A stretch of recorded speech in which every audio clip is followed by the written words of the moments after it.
Chicos, espero se encuentren muy bien. En esta lección vamos a revisar el Renacimiento. Ya nosotros habíamos revisado en la lección anterior el humanismo, que como yo les explicaba, ¿no es cierto?, son movimientos que se suelen ver juntos, porque ambos corresponden, ¿no es cierto?, al cambio de mentalidad que se da de la Edad Media a la Edad Moderna, que pasamos de una mentalidad teocéntrica a una mentalidad antropocéntrica y también corresponde, ¿no es cierto?, a esta revalorización del lo grecolatino. Entonces, ambos movimientos, ¿no es cierto?, responden a la revalorización del hombre, ¿no es cierto?, con su capacidad creadora y con su capaz de dirigir su estilo y como una de las criaturas, ¿no es cierto?, poseedoras de inteligencia, de razón, de lógica, y también responden a la revalorización de lo grecolatino, ambos movimientos. Pero el que vamos a ver en esta lección, que es el Renacimiento, es un movimiento artístico y cultural propio de los siglos XV y XVI. Además, ¿no es cierto?, en este video de revisar las principales características del Renacimiento, también vamos a revisar a sus principales exponentes. Cuando ustedes ingresen a la plataforma, se van a encontrar con este PPT que les estoy mostrando acá en este video. Y en el título, ¿no es cierto?, de nuestro PPT, en la portada de nuestro PPT, vemos esta obra, una parte de la obra, ¿no es cierto?, de Miguel Ángel, de una de sus obras maestras, que es la Capilla Sixtina, que, bueno, ustedes pueden ver.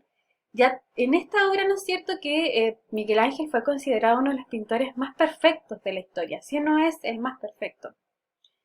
Podemos ver, además de la perfección en su obra, ¿no es cierto?, el culto al género humano, el culto al cuerpo humano también, eh, proporción, equilibrio, perspectiva, tridimensionalidad, todas las características que nosotros vamos a revisar del Renacimiento, del arte renacentista, se expresan en esta obra maestra de Miguel Ángel, que de verdad que se agradece, ¿no es cierto?, el legado de todos estos artistas del Renacimiento, Da Vinci, que es sin duda y merecedor totalmente del título, ¿no es cierto?, de Homo Universales, porque probablemente sea uno de los genios más grandes de la historia.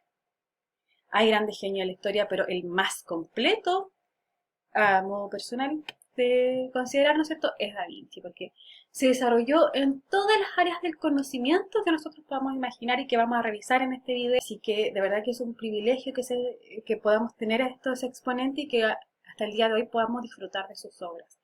De verdad que poder ver la obra de Miguel Ángel, la Capilla Sixtina, y poder ver no solamente, ¿no es cierto?, la Capilla Sixtina, sino que también sus otras obras que están presentes, ¿no es cierto?, en la Ciudad del Vaticano, de verdad que es un privilegio y que de verdad que no sé, cuando uno ve esta obra, ¿no es cierto?, cuando ustedes la ven incluso ahora en este video, se puede ver la tridimensionalidad que él quiere lograr, de verdad que pareciera que hay figuras, ¿no es cierto?, que se desean prácticamente, están saliendo de la obra. O sea, lo que más querían los pintores del Renacimiento era lograr una realidad, ya como transmitir esta idea de realidad. Por eso ellos ponen atención mucho en los detalles, por eso ponen atención en el equilibrio, en la proporción que tiene que haber, en la perspectiva, porque ellos de verdad que quieren lograr a través de su arte, ¿no es cierto?, una expresión de la realidad.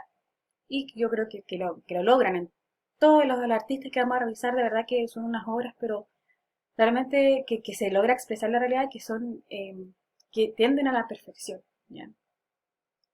Así que de verdad que es un placer poder hacer esta lección porque solamente vamos a ser testigos, ¿no es cierto?, de toda la belleza de estas obras que vamos a poder apreciar. Un privilegio, ¿ya? Y totalmente agradecido, ¿no es cierto?, del legado que nos dejaron estos artistas del Renacimiento, y no solamente, también los humanistas nos dejaron un importante legado que se agradece. Partamos, ¿no es cierto?, revisando cuáles son algunas de las características del Renacimiento.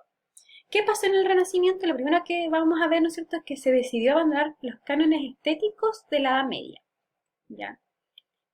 Vamos también, y en su guía, uno de los ejercicios que ustedes tienen que hacer, se van a presentar, ¿no es cierto?, obras, y ustedes tienen que distinguir si esa obra es del Renacimiento o es de la época medieval. Es muy fácil reconocer cuál obra es del Renacimiento y cuál obra es de la época medieval.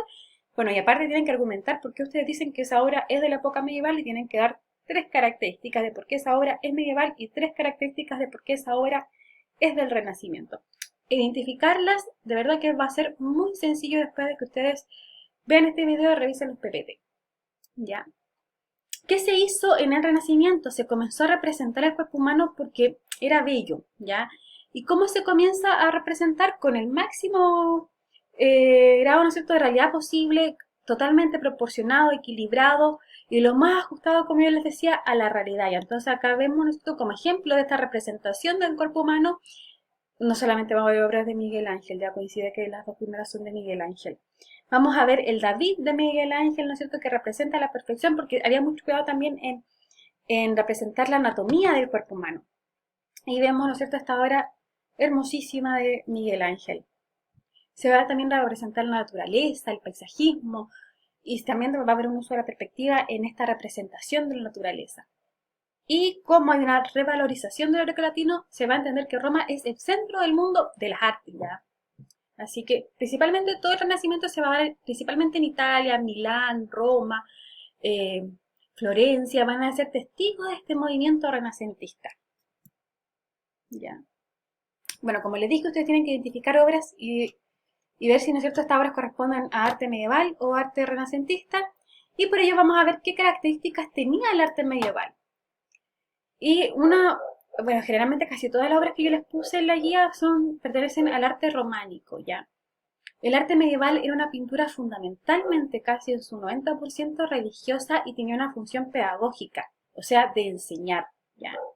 Durante la Edad Media la mayoría de la población era analfabeta, entonces, ¿cómo les enseñamos las escrituras? ¿Cómo les enseñamos las enseñanzas de la iglesia? A través de pintura, a través de imagen. La imagen, ¿no es cierto?, como una función pedagógica, como una función de enseñar.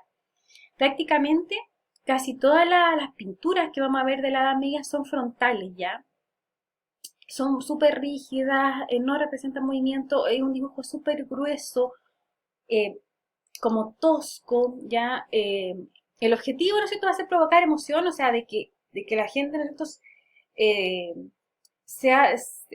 esté más cercana a la religión, ¿ya? Y enseñarle de la religión, siempre unido a una función pedagógica, pero también va a ser una pintura por eso, ¿no es cierto?, fundamentalmente religiosa. Y generalmente, si no era religión, ¿qué es lo otro que se pintaba? A los emperadores, a los reyes, ya a los nobles, pero es pintura de nobles, reyes y religiosa. Y ahí se concentró prácticamente la pintura y el arte medieval, ¿ya? ¿Y qué queremos? Enseñar. Entonces no hay mucha preocupación de la proporción, del equilibrio, de si hay o no perspectiva. Siempre, por ejemplo, aunque la persona esté supuestamente mirando, ¿no es cierto?, hacia el lado, siempre la pintura va a ser frontal. No hay mucha técnica ya en el arte medieval, porque no nos interesa eso, nos interesa que esta imagen me sirva para educar a la población sobre, ¿no es cierto?, las enseñanzas de la religión. Y aunque en el arte gótico, ¿no es cierto?, la pintura gótica, vemos una especie de evolución, sigue siendo, digamos, no alcanza ni por si acaso la perfección o el grado, digamos, de técnica que va a alcanzar el Renacimiento, ¿ya? Sí van a avanzar un poco en reflejar sentimientos, en que las caras sean más expresivas, ¿no es cierto? Como dice acá, van a haber unos primeros avances en perspectiva, va a haber una utilización, antes los colores eran súper simples, ahora se va a intentar hacer un poquito de sombra ya, pero un poquito más de movimiento, de naturalidad, pero muy, muy lejos de lo que logró el Renacimiento, ¿ya? Entonces, por eso el arte medieval es súper fácil identificarlo, ¿ya? Por ejemplo, vamos a ver pinturas medievales. Si se dan cuenta, siempre un motivo religioso, ¿no es cierto? Porque acá vemos cómo Constantino se convierte al cristianismo en su lecho de muerte, si se dan cuenta, siempre frontal y siempre con un motivo, ¿no es cierto?, religioso. Es más, acá vemos, ¿no es cierto?, los ángeles, vemos a Jesús, pero siempre un motivo religioso. ¿Se dan cuenta la proporción? No hay proporción, vemos unos ojos muy grandes, ¿no es cierto?, una nariz muy alargada, no hay un cuidado, por ejemplo, las manos también son bien grandes en relación al cuerpo humano, ¿no es cierto? ¿Por qué? Porque el objetivo es que yo quiero enseñar, ¿no es cierto?, una función pedagógica, no me interesa mucho lograr una técnica en la pintura. Y aquí, aunque esta pintura tiene un poquito más de evolución, un poquito más de movimiento, seguimos, ¿no es cierto?, viendo fundamentalmente la pintura religiosa, la función pedagógica. Por ejemplo, acá se relatan, ¿no es cierto?, en este frontal de la Virgen que está en el Museo de Cataluña, se relatan todos los episodios de la vida de la Virgen María, en el momento en que se le anuncia, ¿no es cierto?, que va a ser la madre de Jesús, en el momento en que consigue, ¿no es cierto?, ahí están, se logra ver, están en el pesebre con José. Después están los Reyes Magos, ¿no es cierto? Está la presentación de Jesús en el templo. Se relata, ¿no es cierto?, la vida de la Virgen desde el momento en que se le anuncia la concepción. ¿Ya? Entonces siempre es, la gente, ¿no es cierto?, que era analfabeta, en ese entonces la gran mayoría podía aprender, ¿no es cierto?, estas enseñanzas de la Biblia a través de la imagen, a través de la pintura. Entonces, siempre, como les dije yo, es una imagen muy fácil de identificar para ustedes, ¿ya? Es religiosa, es frontal, los colores son simples, hay poco movimiento, hay rigidez, es fundamentalmente religiosa, no sé si ya lo dije o no, pero es muy, muy fácil de identificar, ¿ya? Y, ¿no es cierto?, también vamos a ver un renacimiento de la arquitectura, ¿ya? Se va a abandonar un poco la arquitectura gótica, por ejemplo, la iglesia de Notre Dame, ¿ya? Es como el tipo de arquitectura gótica. Y van a aparecer las cúpulas, ¿no es cierto?, las columnas capitales, y también, ¿no es cierto?, va a haber un renacimiento en la arquitectura. También va a haber un renacimiento en la literatura, ¿ya? Vamos a ver obras como la épica, la comedia, las odas escritas en lenguas vernáculas, o sea, la lengua de cada región, ¿no es cierto? Eh, y vamos a ver, entre ellos, ¿no es cierto?, van a destacar en la literatura española, ¿no es cierto?, Bartolomé de las Casas, Francisco de Vitoria, entre otros. Y el arte renacentista, acá vamos a hablar sobre las características que posee el arte renacentista, así que atención porque esto es lo que ustedes tienen que identificar, ¿ya? Primera cosa importante, no se abandona la pintura religiosa. O sea, ya dijimos, ¿no es cierto?, que Miguel Ángel va a pintar la Capilla Sixtina. No se abandona en absoluto la pintura religiosa. Eso, ¿no es cierto?, para que eso quede claro, no se abandona, pero sí es un tema más, no va a ser el único tema en el arte, ¿ya? ¿Qué busca el arte renacentista? Busca transmitir emociones. ¿Y cómo lo busca transmitir? A través de la recreación de la realidad. Entonces, un punto importante, el arte renacentista intenta recrear la realidad, intenta transmitir emociones, ¿ya? Se va a incluir el paisaje también. Vemos el uso de la figura humana, el desnudo, el uso de la perspectiva. Vemos la aplicación de la pintura al óleo, ¿ya? Van a haber nuevos temas, además de la representación de religiosa, ¿no es cierto? Se incorporan, como ya les señalaba, los desnudos, los retratos, los relatos mitológicos, ¿ya? Hay un mayor culto a la realidad y también eso se logra, ¿no es cierto?, a través de la observación de la naturaleza. En cuanto, ¿no es cierto?, a la época renacentista, vamos a ver que se divide en dos grupos, ¿ya? Son los artistas del 480, que son, ¿no es cierto?, Donatello, Botticelli, Piero de la Francesca, y también están los artistas del 580, ¿ya? Y ahí tenemos, que fue como la época de apogeo, ¿no es cierto?, tenemos a los ya mencionados y destacados Miguel Ángel, Leonardo da Vinci, Rafael Sanzio. Bueno, si nosotros queremos como recordar, ¿no es cierto?, cuáles son los principales exponentes, los principales artistas del Renacimiento, nosotros recordamos quiénes son las tortugas ninja, y las tortugas ninja, ¿no es cierto?, tienen los mismos nombres, de ahí lo toman, ¿no es cierto?, de los artistas del Renacimiento. Así que si ustedes vieron la película de las tortugas ninjas, ya no sé en qué película van, van a poder, ¿no es cierto?, recordar cuáles son las tortugas ninjas, cuáles son los artistas del Renacimiento, porque está Donatello, está Rafael, están Miguel Ángel, está Leonardo. Las mismas tortugas ninjas, ¿no es cierto?, se basan en los artistas del Renacimiento. Ese es como el dato curioso. Entonces, seguimos con las características. Ya les dije, separación del mundo y del hombre. La idea es que ustedes, ¿no es cierto?, tengan presente estas características o los elementos que están presentes en una obra renacentista para que cuando la tengan que identificar en su guía, sepan cómo argumentar por qué esta obra es una obra renacentista, ¿ya? La obra renacentista, ¿no es cierto?, posee desnudo, posee proporción, equilibrio, perfección. Por eso ahí nosotros vemos el hombre del Vitruvio pintado por Da Vinci, porque él, ¿no es cierto?, hace este hombre de acuerdo a la anatomía humana. Entonces son los elementos de esta obra artística. Y obviamente la perspectiva presente en la pintura. Los mecenas, ¿no es cierto?, son personajes muy importantes porque ellos van a prestar ayuda económica a los artistas del Renacimiento y del humanismo, ¿no? ¿Ya?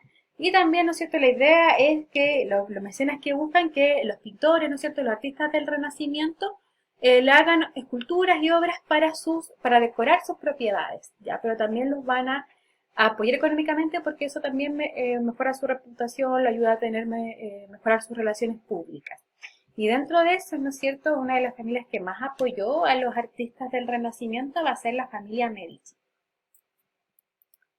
Ahí está, me estoy adelantando.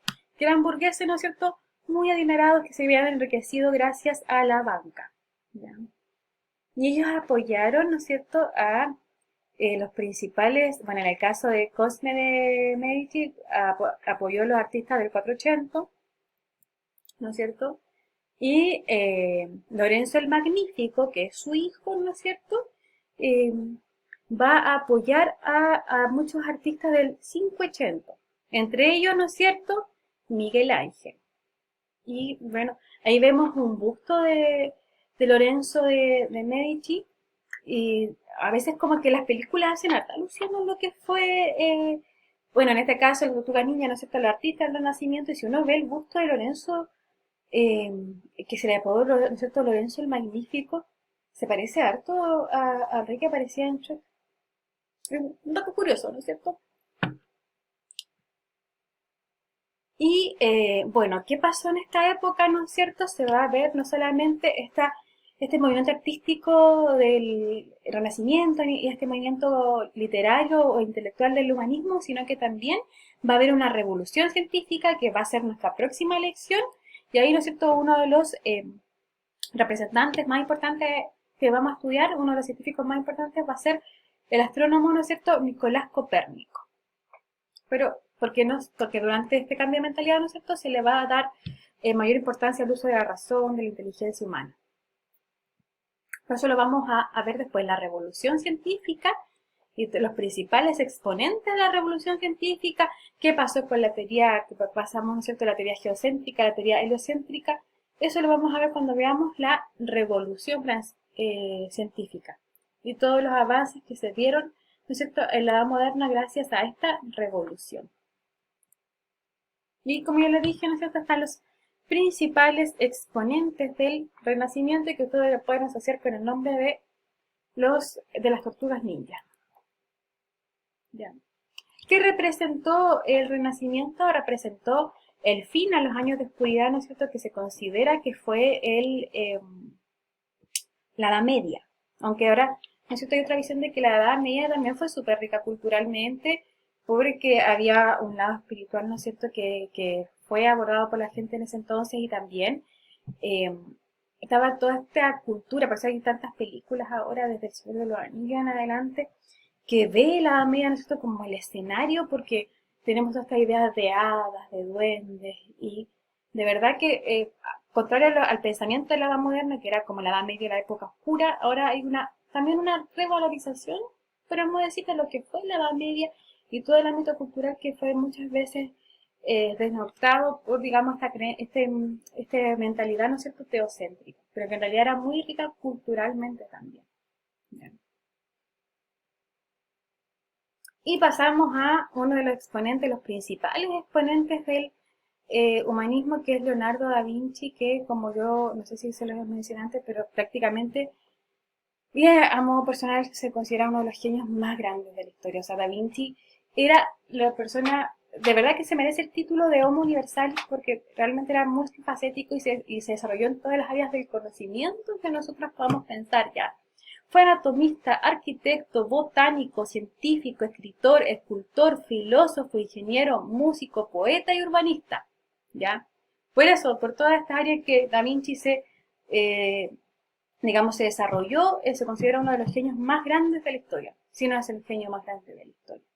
Y acá vemos, perdón, una obra de Da Vinci, ¿no es cierto?, La Virgen, el Niño y Santa Ana, que fue pintada por Da Vinci entre el 1510 y el 1513. O sea, no solamente vemos una gran calidad en sus obras de arte, en la pintura, Da Vinci, ¿no es cierto? La cantidad de inventos, de verdad que nosotros deberíamos, o sea, hasta los que ustedes no se pueden imaginar, por ejemplo, hasta los lentes de contacto. ¿Quién fue el primero que lo pensó? Da Vinci, ¿ya? Una cosa impresionante, no sé, hasta la aleta, ¿no es cierto?, de los buzos que ocupan, ¿no es cierto?, para bucear. ¿Quién lo dio primero? Da Vinci. O sea, todo lo que ustedes puedan pensar, la hélice de los helicópteros, todo, ahí está Da Vinci presente, ¿no es cierto?, que hizo también un estudio de la anatomía del cuerpo humano, pero de verdad que yo creo que Da Vinci merece una clase completa, ¿ya? Así que yo les voy a buscar un video de Academia Play que habla sobre Da Vinci, porque de verdad que merece que se le dé un video, en este caso, completo por todas las áreas del desarrollo, del conocimiento en que él se desarrolló y que le valió el título de Homo Universalis. Y una de las obras, ¿no es cierto?, más populares y más conocidas de Da Vinci es la Mona Lisa, que hace un trabajo, ¿no es cierto?, de luz y sombras, de pasos continuos, y es una de sus obras, ¿no es cierto?, más populares, principalmente, ¿no es cierto?, por esta sonrisa del relato, que no se sabe si está sonriendo o no, y por todo, digamos, como las especulaciones que se hicieron a raíz de la Mona Lisa, ¿no es cierto?, o la Gioconda. También vemos, miren, si se da cuenta ya, vemos, ¿no es cierto?, el retrato, vemos el paisaje atrás, vemos el uso de la perspectiva. Bueno, Da Vinci fue uno también de los mejores pintores del Renacimiento, ya, no porque sea un genio, no, sus pinturas son, digamos, también de una perfección increíble. La Última Cena, que es otra de las obras de Da Vinci, ¿no es cierto?, que ha traído grandes especulaciones a la actualidad.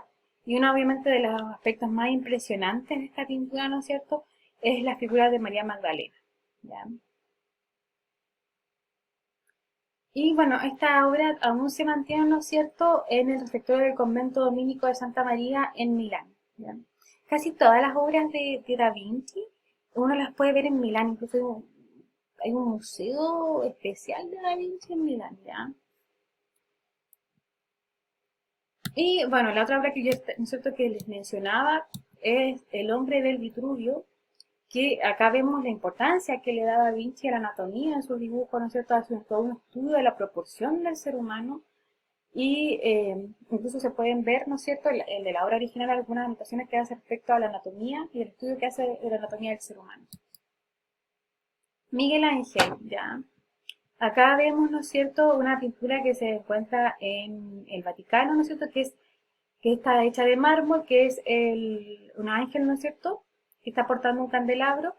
Y Miguel Ángel fue un escultor y pintor del Renacimiento y, como ya se les mencioné, también considerado el pintor más perfecto de la historia. eh, y durante 70 años desarrolló su arte entre Florencia y Roma, ¿ya? La Piedad de Miguel Ángel, ojo acá con esta obra, porque se le pregunta en su guía, esta es La Piedad y el autor es Miguel Ángel. Ya también, ¿no es cierto?, es una obra que también se encuentra en el Vaticano, que está en la Catedral del Vaticano, y se representa, ¿no es cierto?, la Virgen María, una vez, ¿no es cierto?, ¿se acuerdan que la pintura renacentista quiere transmitir emoción, ¿no es cierto?, una vez que se baja Jesús de la cruz, ¿no es cierto?, y la Virgen María lo sostiene. Eh, Y dice que acá también, ¿no es cierto?, la explicación de la obra, que intencionalmente, ¿no es cierto?, en esta obra la Virgen representa menor edad que Jesús, ¿ya? Bueno, chicos, y acá, ¿no es cierto?, nos encontramos con una de las obras más importantes de Miguel Ángel, que es la bóveda de la Capilla Sixtina, que la pintó entre 1508 a 1512. Y, bueno, obviamente acá, ¿no es cierto?, está pintada con temas bíblicos. Como yo le dije, nos abandona la pintura religiosa. Y una de las escenas, ¿no es cierto?, pintada en la bóveda más célebre o más importantes es la obra La creación de Adán, ya que es la que se ve, digamos, separada de esta, porque se muestra como la pintura de la bóveda y aparte, ¿no es cierto?, en el PPT se ve esta imagen de la creación de Adán.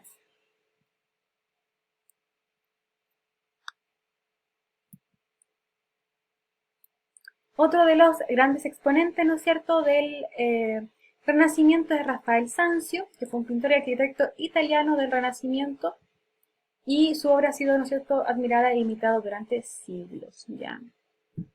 Ahí vemos, ¿no es cierto?, el retrato que hizo de los humanistas Andrea y Agostino. Y otra de las obras como más populares de Rafael y que incluso va a aparecer en su guía es esta, ¿no es cierto?, que se llama La Escuela de Atenas. Y ahí él quiso representar a los grandes filósofos griegos, ya como Platón, Sócrates, Aristóteles. Pero, ¿qué es lo significativo de la obra? Es que, por ejemplo, en ella Leonardo da Vinci encarna a Platón y Miguel Ángel, por ejemplo, encarna a Heráclito. ¿Ya? Mira cómo era la escuela griega. Es como como en esta época, ¿no es cierto?, se revaloriza lo grecolatino. Rafael Sanzio pinta, ¿no es cierto?, esta escuela de Atenas como en honor a esta cultura griega y latina. Alessandro Botticelli. Botticelli, ¿no es cierto?, fue un pintor italiano del periodo del 480. Y bueno, acá vemos uno de los dibujos, ¿no es cierto?, de Botticelli inspirado en la Divina Comedia de Dante, que son los 6 gigantes desnudos en torno al pozo. ¿Ya? Pero sin duda, una de las obras más conocidas de Botticelli, ¿no es cierto?, va a ser El nacimiento de Venus, que fue como una de las obras cumbres de él, y que es una de las obras íconos también del Renacimiento. ¿Ya? Y acá, ¿no es cierto?, vemos a Venus representada por Simonetta, que era una de las musas, ¿no es cierto?, elegida por la familia Medici. Y vemos, ¿no es cierto?, la presentación del cuerpo humano. Vemos desnudo, vemos proporción, vemos equilibrio y también vemos la naturaleza. ¿Ya? Vemos muchas obras, muchas características, perdón, del arte renacentista en esta obra ícono de Botticelli, como es El nacimiento de Venus, que también está incluida en su guía y que se les pregunta acerca de esta obra. ¿Ya? La primavera, ¿no es cierto?, es otra de las obras también íconos de Botticelli y una figura central, ¿no es cierto?, que va a ser la diosa del amor, la belleza, la fertilidad. Y que la diferencia, por ejemplo, del nacimiento de Venus, que Venus acá va a ser como el ícono de, de belleza femenina de un renacimiento. ¿Ya? Como que va a ser el ícono de belleza de ese periodo. Y Donatello, ¿no es cierto?, que es otro de los grandes exponentes del Renacimiento, va a ser un artista y escultor italiano, maestro de la escultura, ¿no es cierto?, y representó una profundidad dentro del mismo plano. Ya acá vemos a San Marcos, que es una obra de Donatello, que se encuentra en Florencia. También vemos el David de bronce de Donatello, que él es principalmente, ¿no es cierto?, un escultor y uno de los artistas y los principales representantes de lo que es el 480. Ya. Aquí también vemos también una alusión a los temas bíblicos. Y la verdad que vamos, ¿no es cierto?, revisando otros artistas del Renacimiento. En esta obra de Tiziano volvemos a ver los temas religiosos, ¿no es cierto?, dedicados a la Asunción de la Virgen. Y acá, ¿no es cierto?, al final de la diapositiva ustedes se encuentran con un mapa de todos los lugares donde se expandió el Renacimiento. Bueno chicos, y con esto, ¿no es cierto?, damos por finalizada la explicación del Renacimiento. Yo sé que resultó bastante larga, pero son varios exponentes e incluso nos saltamos varios, ¿ya? Junto con el PPT y el video, ustedes van a encontrar su guía de trabajo del Renacimiento. Acá se explica, ¿no es cierto?, todo lo que deben hacer. La fecha de entrega de su guía es el 15 de junio, deben subir su guía finalizada a plataforma. Deben preguntar, ¿no es cierto?, si tienen dudas. Y acá, ¿no es cierto?, se encuentra en este mismo documento donde se encuentran las instrucciones, se encuentra su guía de trabajo. ¿Ya? Y como les dije, tienen que identificar, ¿no es cierto?, quién es el autor de la obra, cuál es la obra, ¿no es cierto?, que se nos muestra, quién es el autor. Identificar si la obra corresponde a la época medieval o del arte renacentista. Y también hay un análisis de texto, ¿no es cierto?, al cual deben desarrollar. Si tienen dudas con su guía, no se olviden de preguntarme. Eso fue todo chicos, saludos y que estén muy muy bien.